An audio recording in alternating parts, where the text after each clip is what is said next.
जय श्री राधे। 10 फरवरी मंगलवार फागुन कृष्ण पक्ष अष्टमी 2026 का ये दिन है। डॉक्टर जेसी चौधरी संस्थापक चार धाम मंदिर वृंदावन ने आमंत्रण भेजा कि इन मंदिरों की स्थापना को 1 वर्ष हो गया है, अतः स्थापना दिवस पर भव्य आयोजन किया जा रहा है। आप सब परिवार पधारें, उत्सव का, भजन संध्या का, देवी जागरण का आनंद लें। अतः मैं और पत्नी बीना दोपहर को वृंदावन रवाना हुए। देश का प्रसिद्ध माधव बैंड एवं गोपी मंडली के कलाकारों द्वारा ये भजन संध्या आयोजित थी। राधा किशोरी अब दया करो आज इस सुंदर भजन की प्रस्तुति थी।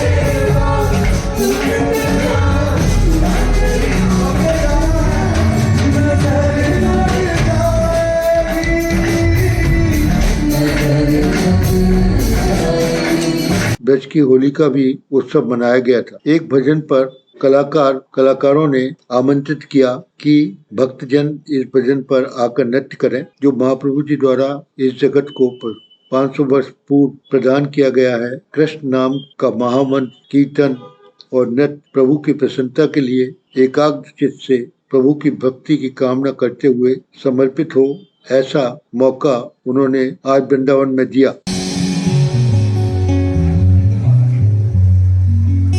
क्या आप सब वृंदावन की होली खेलने के लिए तैयार हैं?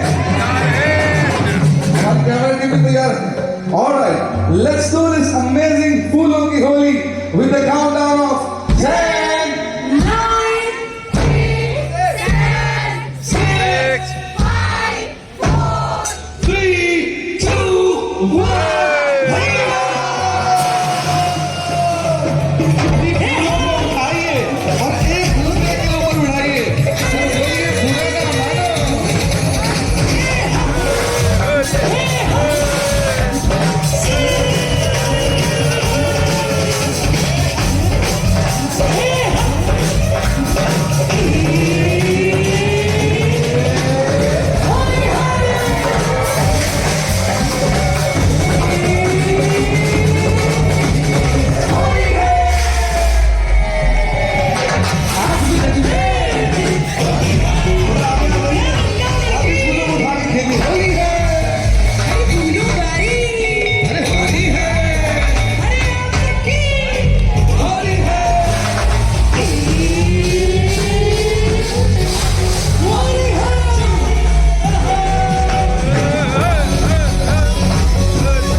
भजन के साथ नृत्य भी किया। जेसी चौधरी और उनके परिवार के सदस्य, उनके शिक्षक, उनके बड़े बड़े अधिकारी और देश के प्रबुद्ध जन काफी संख्या में उपस्थित थे।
हमने अभी तक मंदिरों को नहीं देखा था, अतः उनके मंदिरों को देखने की बड़ी इच्छा थी और बिना किसी रुकावट के अच्छी तरह दर्शन हो सके, अतः मैंने डॉक्टर चौधरी साहब के जो महाप्रबंधक श्री आशीष मिश्रा हैं उनसे अनुरोध किया कि आप दर्शन कराने की व्यवस्था करें। सिक्योरिटी अधिकारी को साथ भेजा, जिससे तुरंत एक के बाद एक चारों मंदिरों के अच्छे तरीके से दर्शन हुए। वहाँ गंगा, जमुना, सूर्य का रथ के भी दर्शन हुए। माँ दुर्गा का मंदिर तो पहले से ही है और उसके हम पहले दर्शन कर चुके थे, अतः बाकी 3 मंदिरों को दर्शन की बड़ी अभिलाषा थी। शिव जी का एक महान, बहुत ही विराट रूप से उन्होंने शिव जी को एक साधना की मूर्ति में स्थापित किया है और वहाँ पर रुद्र अभिषेक हो, उनके श्री विग्रह पर जल भी चढ़ा सकें और दूध भी चढ़ा सकें, इसकी भी उन्होंने व्यवस्था की है और सैकड़ों लोटे वहाँ रखे हुए हैं, जिससे कि गंगा जल वहीं से भरें और उसको शिव जी के श्री विग्रह पर अर्पित करें और अपनी पूजा भी, जैसे कि बेलपत्र, नारियल या पुष्प से उनके आराधना करें। बहुत ही विशाल प्रांगण में या हॉल के अंदर इस तरीके का ये शिव जी का मंदिर वहाँ पर स्थापित है। इनके दर्शन करके एक अपूर्व अनुभूति हुई। दूसरा मंदिर राधा कृष्ण जी का है।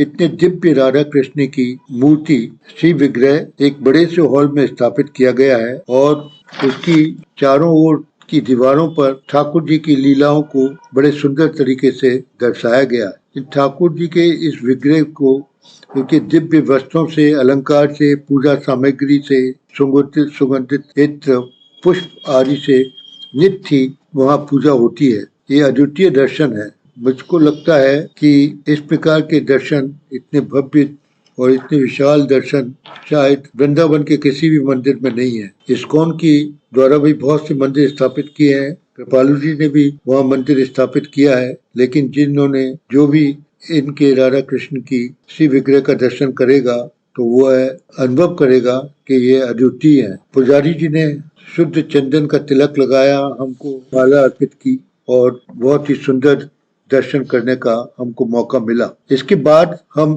तीसरे मंदिर शनिदेव जी के मंदिर के दर्शन के लिए रवाना हुए।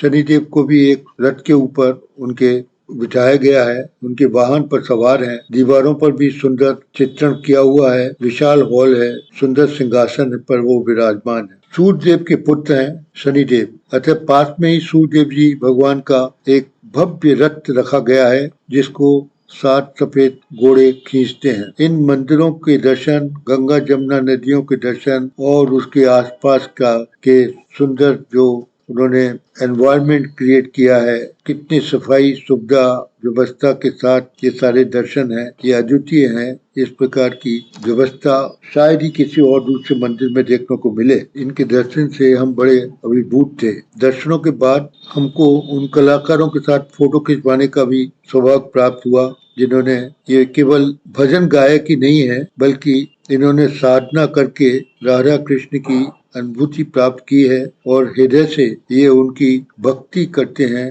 और उसी भक्ति का परिणाम है कि रसमयी वाणी से, इनके हृदय से ये भजन उद्धृत होते हैं।